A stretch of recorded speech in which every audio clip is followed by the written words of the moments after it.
저는 올해로 105살이 되었습니다.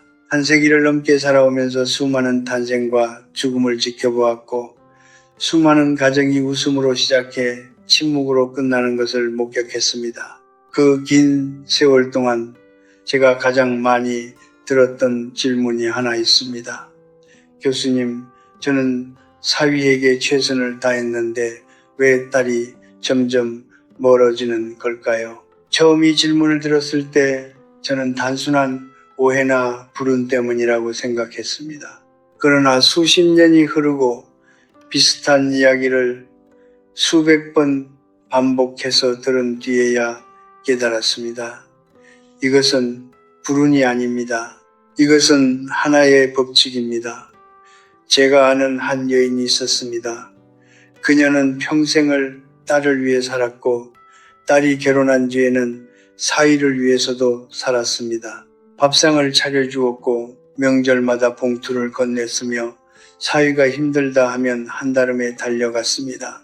그녀의 집 부엌은 언제나 따뜻했고 그 온기 속에서 아이들의 웃음소리가 가득했습니다. 그런데 어느 날 제가 그녀를 찾아갔을 때 부엌은 조용했습니다. 찬장에는 두 사람분의 그릇만 놓여 있었고 그녀는 창밖을 바라보며 조용히 말했습니다.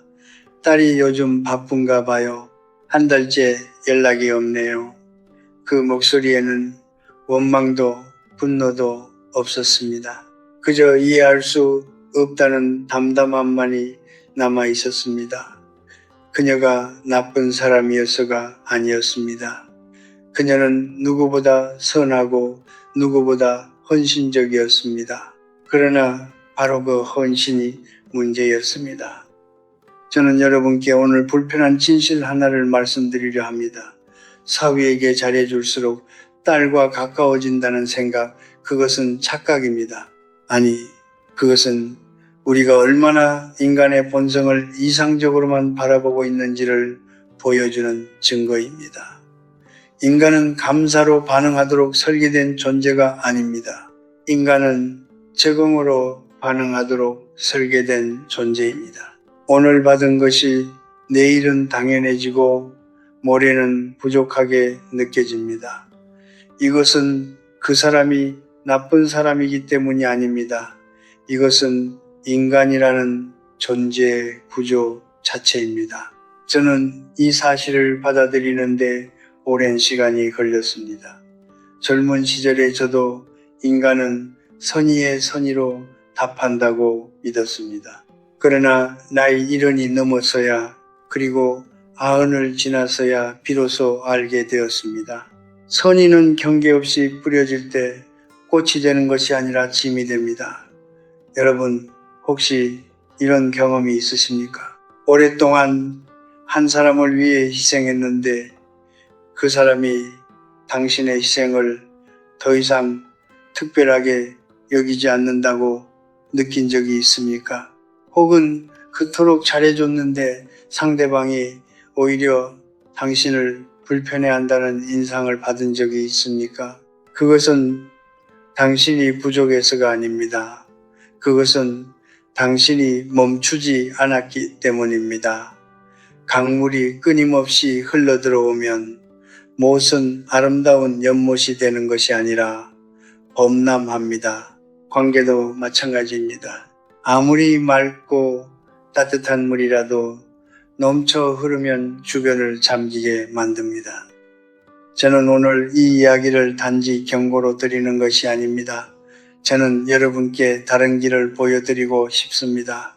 더 적게 주는 것이 아니라 더 지혜롭게 사랑하는 방법을 딸과 사위 곁에 오래도록 머물고 싶다면 먼저 스스로를 지킬 줄 알아야 합니다. 존엄을 지키는 사람 곁에 사람들은 저절로 돌아옵니다. 그것이 제가 105년을 살며 배운 가장 단단한 진실입니다.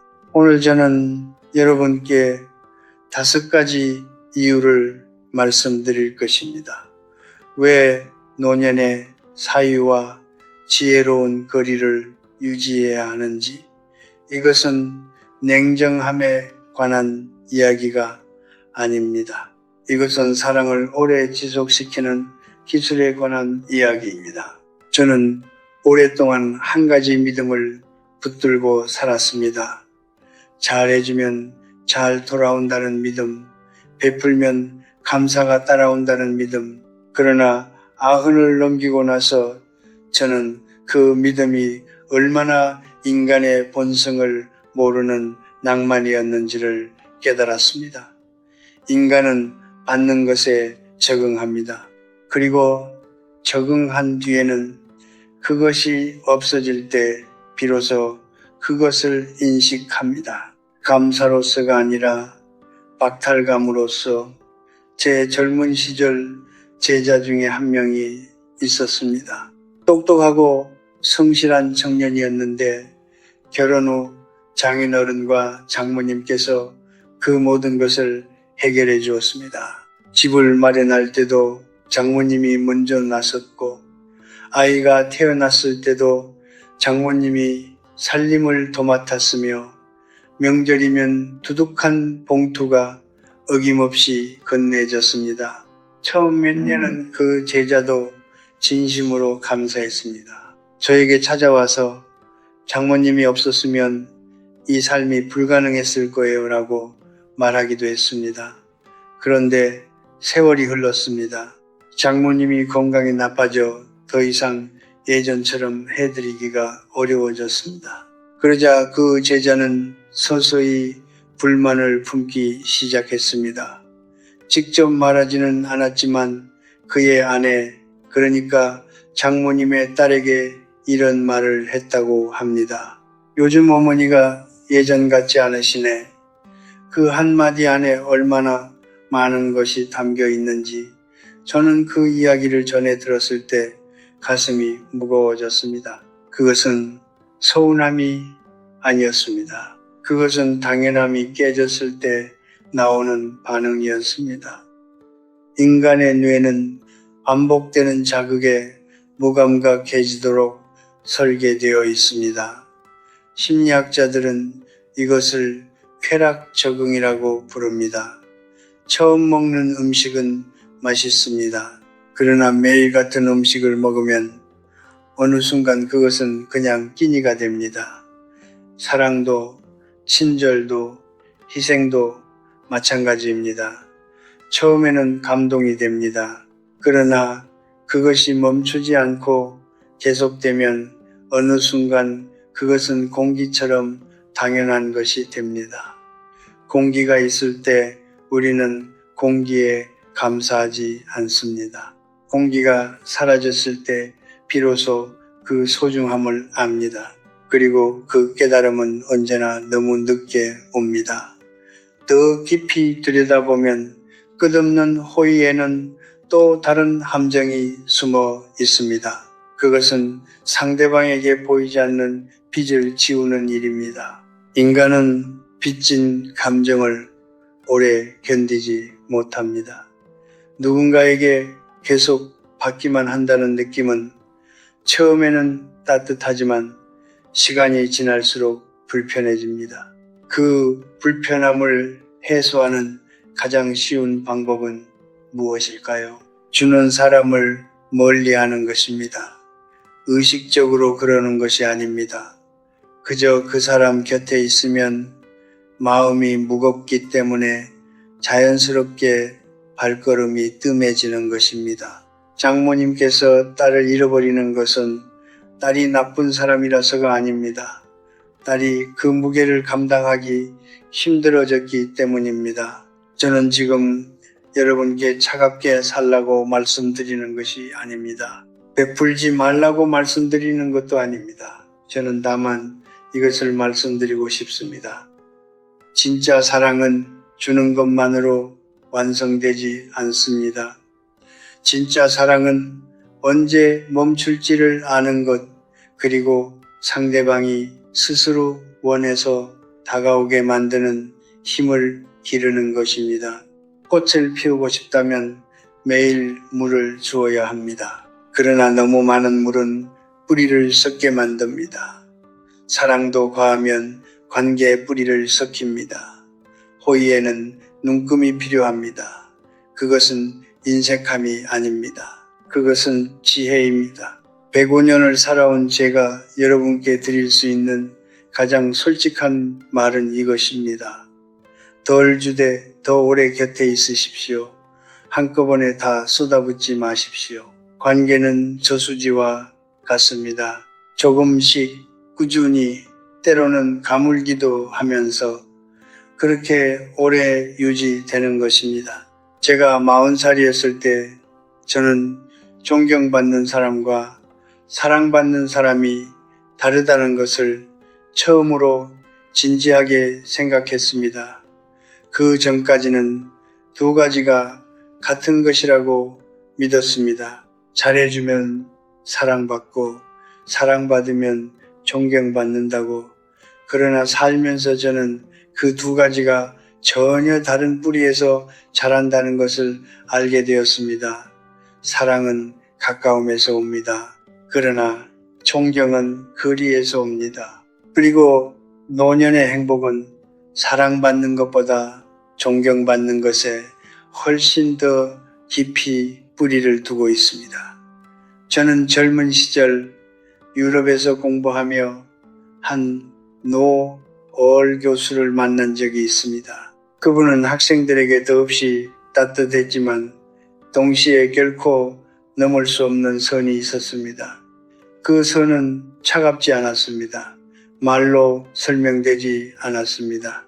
그러나 누구도 그 선을 함부로 넘으려 하지 않았습니다. 그 교수실 문 앞에 서면 학생들은 자연스럽게 자세를 가다듬었습니다. 저는 그분께 물었습니다. 어떻게 하면 그런 존중을 받을 수 있습니까? 그분은 잠시 창밖을 바라보다가 말씀하셨습니다. 나는 내 공간을 지킨다네. 내 시간을 지키고 내 말의 무게를 지킨다네. 사람들은 내가 지키는 것을 보고 나를 지켜주는 걸세. 저는 그 말을 50년이 지난 지금도 잊지 못합니다. 장모와 사위의 관계를 생각해 보십시오. 처음에는 서로 어색합니다. 그 어색함 속에서 장모님은 종종 친근함을 만들기 위해 경계를 허물려 합니다. 더 편하게 대하고 더 자주 연락하고 집안일에도 깊이 개입합니다. 그 마음은 이해합니다. 낯선 사람을 가족으로 받아들이고 싶은 마음, 딸이 행복하기를 바라는 마음, 그러나 그 과정에서 중요한 것 하나가 조용히 사라집니다. 바로 어른으로서의 위치입니다. 경계가 없는 관계에서 상대방은 나를 편한 사람으로 여깁니다. 그러나 편한 사람은 존중하지 않아도 되는 사람이기도 합니다. 사람들은 무의식 중에 경계가 없는 존재를 가볍게 여깁니다. 그것은 의도적인 무례가 아닙니다. 그것은 인간의 본성입니다. 저는 자연에서 이것을 배웠습니다. 고슴도치를 생각해 보십시오. 고슴도치는 차갑지 않습니다. 그러나 그 몸에는 가시가 있습니다. 아무도 고슴도치를 함부로 쥐려 하지 않습니다. 그 가시 때문에 고슴도치는 오히려 안전합니다.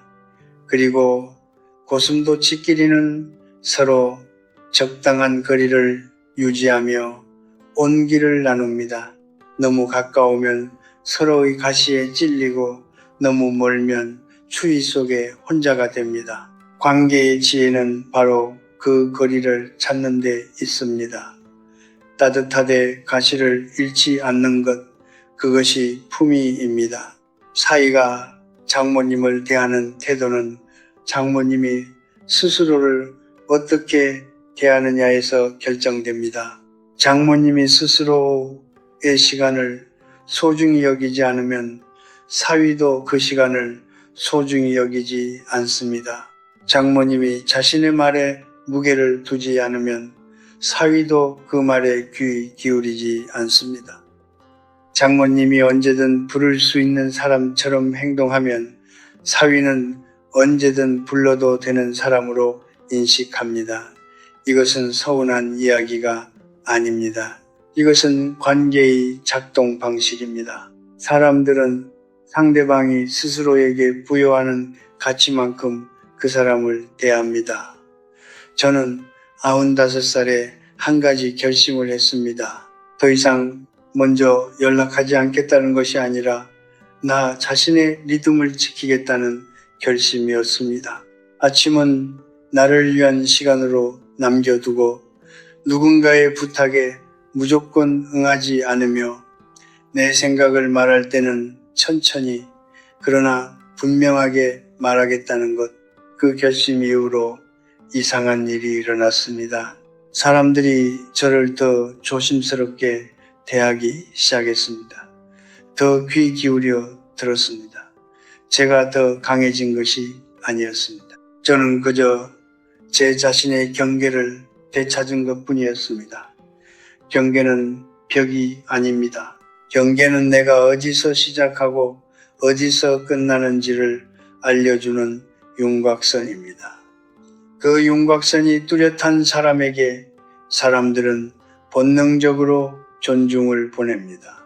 노년의 사이와의 관계에서 필요한 것은 더 많은 친절이 아닙니다. 더 분명한 경계입니다. 따뜻하게 그러나 가볍지 않게 열려있되 함부로 들어오지 못하게, 그것이 어른의 자리를 지키는 방법이고 그 자리를 지킬 때 비로소 사위도 딸도 그 관계도 오래 유지됩니다. 세상에서 가장 조용한 고통이 무엇인지 아십니까? 사랑하는 두 사람 사이에서 끊임없이 균형을 잡아야 하는 사람의 고통입니다. 그 사람은 소리를 지르지 않습니다. 울지도 않습니다. 그저 하루하루 조금씩 지쳐갑니다. 그리고 어느 날 문득 더 이상 그 자리에 서 있을 힘이 없다는 것을 깨닫습니다. 그것이 바로 많은 딸들이 친정에서 멀어지는 이유입니다. 배신 때문이 아닙니다. 사랑이 식어서가 아닙니다. 그저 너무 오래 너무 많이 지쳐버렸기 때문입니다. 저는 평생 많은 가정을 가까이에서 지켜보았습니다. 그 중에서 제가 가장 마음 아프게 기억하는 이야기가 있습니다. 저와 50년 넘게 친구로 지낸 한 사람의 이야기입니다. 그에게는 딸이 하나 있었습니다. 늦게 얻은 외동딸이었고 그는 딸을 세상 무엇보다 아꼈습니다. 딸이 결혼을 하자 그는 사위를 아들처럼 대하고 싶었습니다. 주말이면 함께 식사하기를 원했고 크고 작은 집안일에도 의견을 나누고 싶어 했습니다. 그 마음은 진심이었습니다. 그러나 시간이 지날수록 딸의 전화 목소리가 달라졌습니다. 처음에는 바쁘다고 했습니다. 그 다음에는 아이가 아프다고 했습니다. 그 다음에는 연락 자체가 뜸해졌습니다. 그 친구는 저에게 말했습니다. 나는 아무것도 잘못한 게 없는데 왜 딸이 멀어지는 걸까? 저는 그 말에 바로 대답하지 못했습니다. 왜냐하면 그 대답이 그를 아프게 할 것을 알았기 때문입니다. 잘못한 것이 없는 것이 문제가 아니었습니다. 너무 많이 원한 것이 문제였습니다. 딸은 결혼을 하는 순간부터 두 개 세계 사이에 놓입니다. 태어나고 자란 세계와 새롭게 시작하는 세계. 처음에는 두 세계를 모두 품으려 합니다. 친정 부모님을 기쁘게 하면서 동시에 남편과 새 가정을 꾸려가려 합니다. 그러나 두 세계의 기대가 커질수록 그 사이에 선 딸의 자리는 점점 좁아집니다. 부모님이 사위와의 관계에 깊이 개입할수록 딸은 통역사가 되어야 합니다. 부모님의 마음을 사위에게 전달하고 사위의 불편함을 부모님께 설명하고 양쪽의 기분을 살피고 양쪽의 기대를 조율합니다. 그 역할은 처음에는 감당할 수 있습니다. 그러나 그것이 끝없이 반복되면 딸은 점차 어느 쪽에도 온전히 속하지 못하는 사람이 되어버립니다. 사랑하는 사람들 사이에서 필요해진 사람은 결국 가장 부담이 적은 쪽을 선택합니다.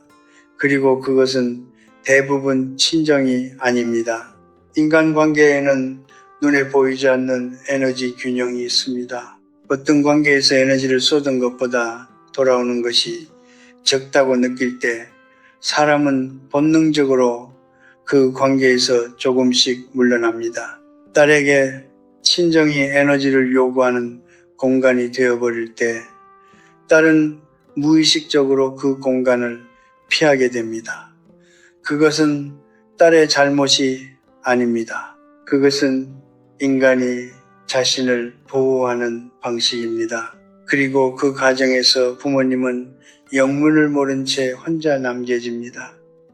왜 이렇게 되었는지 이해하지 못한 채 그저 섭섭함과 외로움만을 안고 저는 여러분께 묻고 싶습니다. 지금 여러분은 딸에게 어떤 공간이 되어 있습니까? 딸이 찾아오고 싶은 공간입니까? 아니면 찾아가야 하는 의무의 공간이 되어 있습니까? 딸이 전화를 걸 때 가벼운 마음으로 번호를 누릅니까? 아니면 무거운 마음으로 통화 버튼을 누릅니까? 이 질문이 불편하다면 그 불편함 속에 중요한 답이 있습니다. 부모와 자식의 관계에서 가장 단단한 연결은 의무가 아닙니다. 그것은 그리움입니다. 딸이 부모님을 그리워하게 만드십시오. 그러기 위해서는 부모님이 딸의 삶에서 짐이 아니라 쉼이 되어야 합니다. 사위와의 관계도 마찬가지입니다. 사위의 삶에 깊이 개입하려 할수록 사위는 그 관계를 부담으로 느낍니다. 그리고 그 부담을 덜기 위해 아내에게, 그러니까 딸에게 은연중에 거리를 요청합니다. 말로 하지 않아도 됩니다. 표정으로, 태도로, 침묵으로 그 메시지는 전달됩니다. 그리고 딸은 그 메시지를 받고 서서히 친정과의 거리를 조절합니다. 이 모든 과정이 아무도 나쁜 사람 없이 아무도 의도하지 않았는데 조용히 일어납니다. 그것이 더 슬픈 이유입니다. 현명한 부모는 딸의 새 가정을 존중합니다. 그 가정 안에서 딸이 주인이 되도록 뒤에서 지켜봅니다. 필요할 때 손을 내밀되 필요하지 않을 때는 그 손을 거두어 드립니다. 그것은 무관심이 아닙니다. 그것은 딸을 신뢰한다는 가장 기쁜 표현입니다. 딸을 믿는 부모 곁으로 딸은 언제나 기꺼이 돌아옵니다. 그것이 제가 105년의 삶에서 만난 가장 오래된 진리입니다. 제가 살아온 105년 동안 수없이 많은 가정의 이야기를 들었습니다. 그 이야기들 속에서 한 가지 공통된 패턴을 발견했습니다. 관계가 틀어지는 데는 언제나 두 가지 중 하나가 작용한다는 것입니다. 돈이거나 자존심이거나, 그리고 그 둘은 종종 함께 옵니다. 돈 문제가 생기면 자존심이 상하고, 자존심이 상하면 돈 문제가 더 크게 보입니다. 장모와 사위 사이에서도 이 법칙은 예외 없이 작동합니다. 오히려 가족이라는 이름 아래 더 깊이, 더 조용히, 더 오래 작동합니다. 돈은 투명합니다. 돈이 오가는 순간 그 관계의 본질이 드러납니다. 장모님이 사위에게 돈을 빌려주거나 집을 마련할 때 보태주거나 생활비를 지원할 때 그 행위는 처음에는 사랑으로 느껴집니다. 그러나 그 돈이 기억되는 방식은 시간이 지날수록 달라집니다. 주는 쪽은 희생으로 기억하고 받는 쪽은 점점 당연한 것으로 기억합니다. 그리고 어느 날 주는 쪽이 그 돈을 기억하는 표정을 짓거나 무의식 중에 그것을 언급하는 순간 받는 쪽은 깊은 모욕감을 느낍니다. 돈으로 샀다는 느낌, 은혜를 빌미로 삼는다는 느낌. 그 느낌은 한번 생기면 좀처럼 사라지지 않습니다. 저는 오래전 한 가족을 알고 있었습니다. 장모님이 사위 사업에 큰 돈을 버셨습니다. 그 당시 사위는 진심으로 감사했고 장모님도 기꺼운 마음으로 내어주었습니다. 그런데 사업이 어려워지면서 그 돈을 갚지 못하게 되었습니다. 장모님은 돌려받을 생각이 없다고 했지만 말 한마디 한마디 속에 그 돈의 무게가 묻어나오기 시작했습니다. 식사 자리에서 무심코 꺼내는 과거 이야기, 사위가 힘들 때 위로하는 척 던지는 한마디. 사위는 그것을 느꼈습니다. 딸도 느꼈습니다.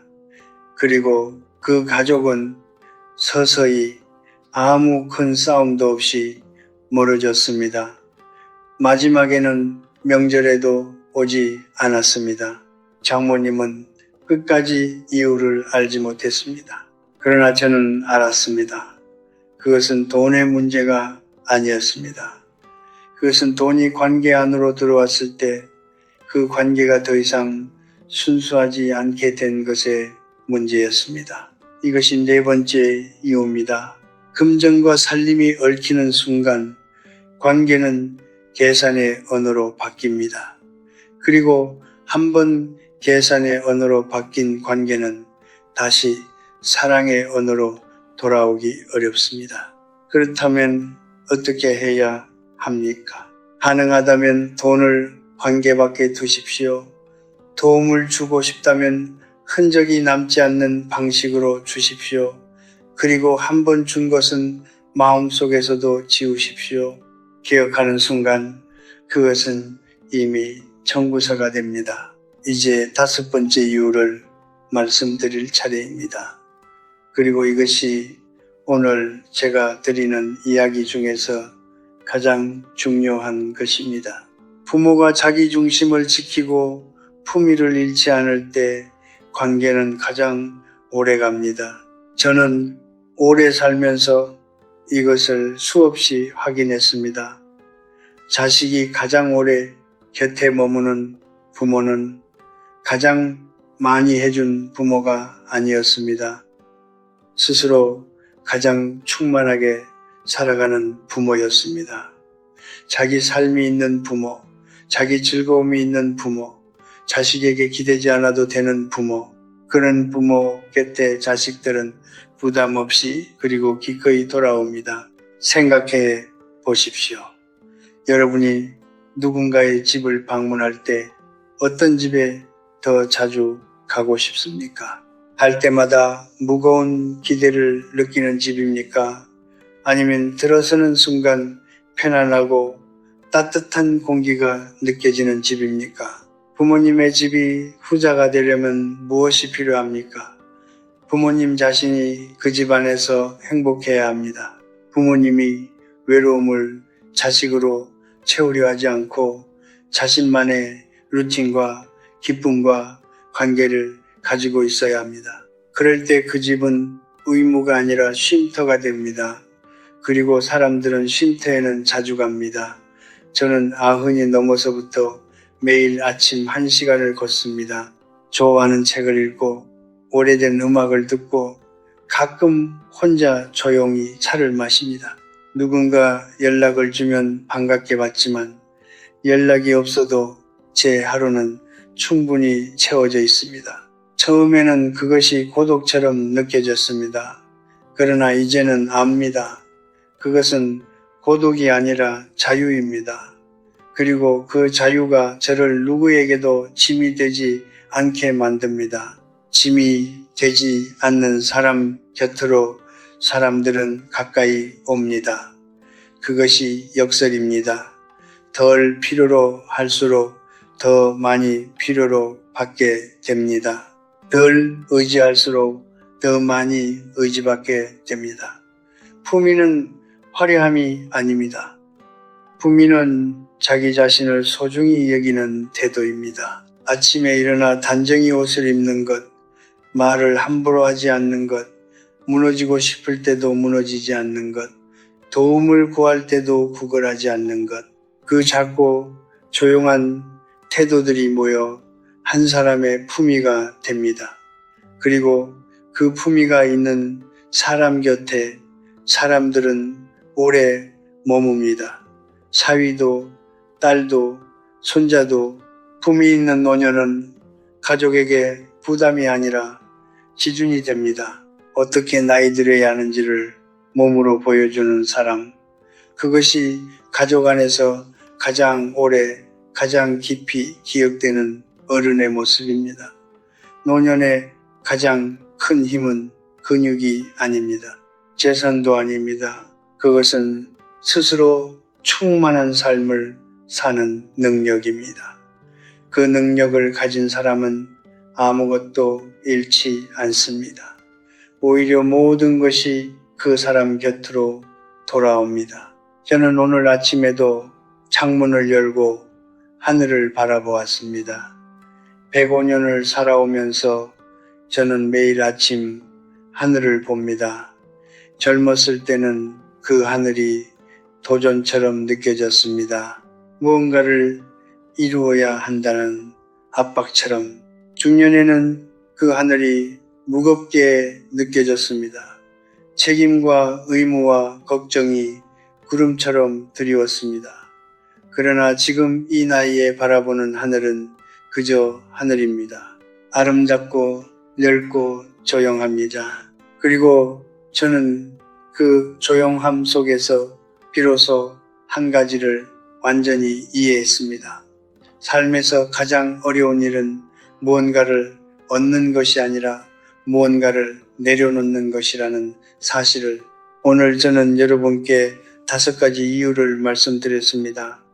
과한 호의는 감사가 아니라 당연함을 낳는다는 것, 경계가 무너지면 존중도 함께 무너진다는 것, 부모가 사위에게 매달리면 딸이 그 사이에서 무너진다는 것, 돈이 관계 안으로 들어오면 정이 식는다는 것, 그리고 스스로 충만한 사람 곁으로 가족은 저절로 돌아온다는 것.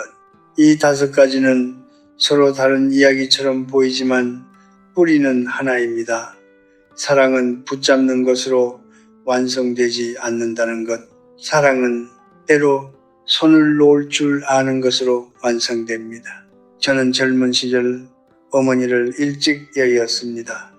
어머니의 마지막 모습을 지금도 기억합니다. 병상에 누워 계신 어머니는 저의 손을 잡고 말씀하셨습니다. 형서가 너는 내 길을 가거라. 나는 괜찮다. 그 말이 얼마나 어려운 말인지 그 당시에 저는 알지 못했습니다. 자식을 향한 모든 본능이 붙잡으라고 말하는 순간에 놓아주겠다고 말하는 것. 그것이 어머니가 저에게 주신 가장 큰 사랑이었습니다. 저는 그 사랑 덕분에 평생 어머니를 그리워했습니다. 그리고 그 그리움은 한 번도 짐이 된 적이 없었습니다. 오히려 그 그리움은 제가 힘들 때마다 저를 일으켜 세우는 힘이 되었습니다. 그것이 제대로 된 사랑이 남기는 흔적입니다. 여러분의 딸도 마찬가지입니다. 딸이 여러분을 그리워하게 하십시오. 볼 때마다 행복하고 헤어질 때는 아쉬우며 다시 오고 싶게 만드는 존재가 되십시오.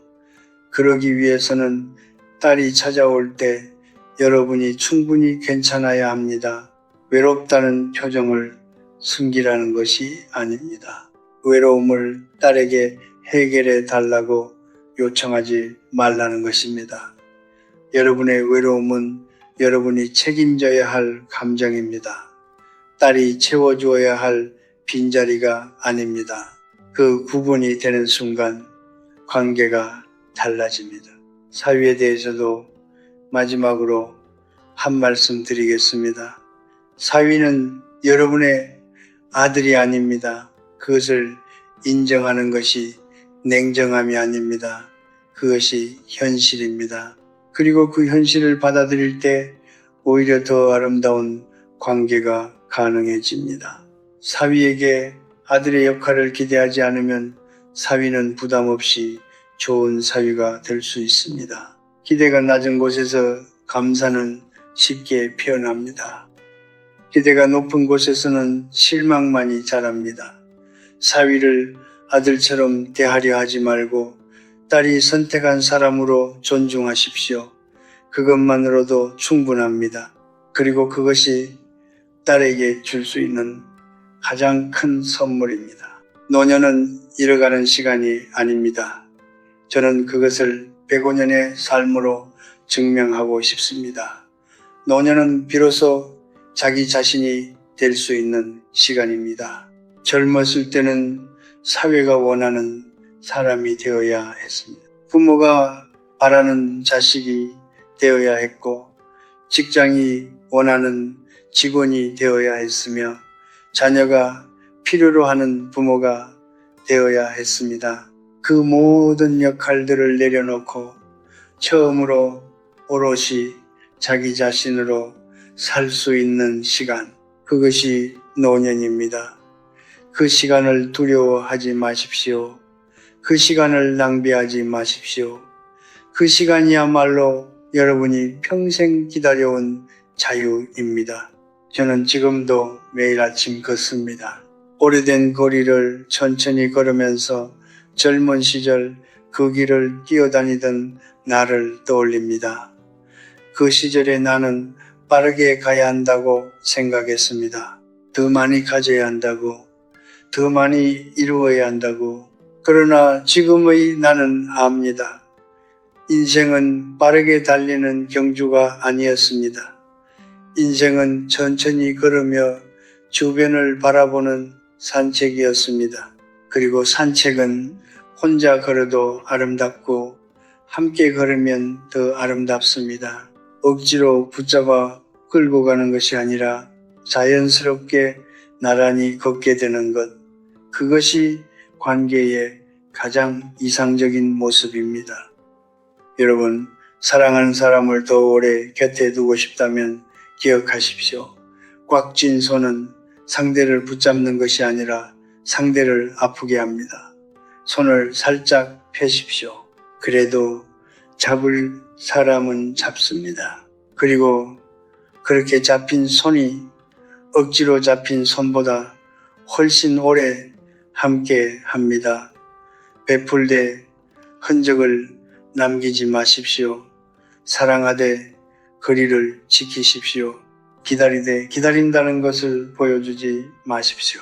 그것이 노년의 관계를 지키는 가장 오래된 지혜입니다. 그것이 제가 105년의 삶 끝에서 여러분께 드릴 수 있는 가장 진실한 말입니다. 삶은 요란한 축제가 아닙니다. 삶은 조용한 이어짐입니다. 그 이어짐 속에서 여러분이 오늘도 내일도 품위 있고 충만하게 살아가시기를 105년의 삶이 진심으로 바랍니다.